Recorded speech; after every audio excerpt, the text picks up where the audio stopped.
Imagine everywhere you go, someone is watching, reading your thoughts, controlling your mind.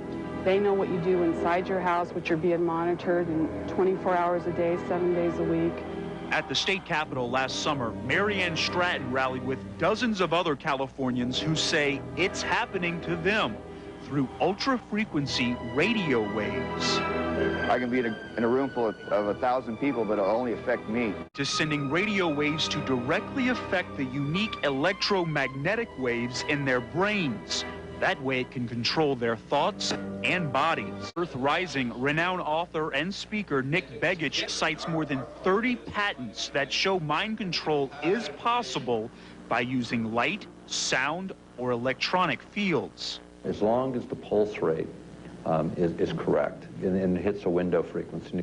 He uses an example from 1997, when more than 600 Japanese children went into epileptic seizures while watching a cartoon, which flashed a light at a certain rate. Similarly, he says if a radio wave is sent at the right frequency to an acupuncture point on the skin, it will translate into an auditory signal that is sent directly to the brain. Begich used this infrasound device to demonstrate on me. I can hear it when you press it to my skin, but not when you take it off. Right. So that's sending the signal through my skin. Through your nervous system, right into the brain, and the brain is decoding it. And so it's almost like it's right in the center of your head. And you can do that even if you weren't touching my skin? Not with this device, but if I were using a microwave carrier at a distance, we could achieve the same thing.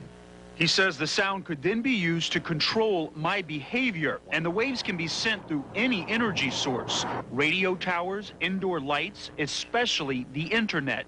It would be difficult to target specific people like Orr, Stratton, or Welsh. To target an individual, you really need some line of sight, and you'd need to use something like a microwave carrier.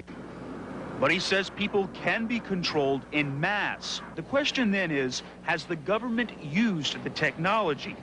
Begich says yes. He believes the U.S. sent anxiety signals to get Iraqis to surrender during the Gulf War. They said, well, it was because we bombarded them so heavily. That was the American story.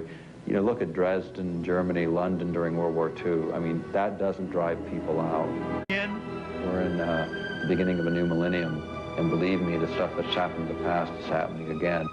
Begich says the technology is not extremely advanced. If the military can figure it out, individuals can too.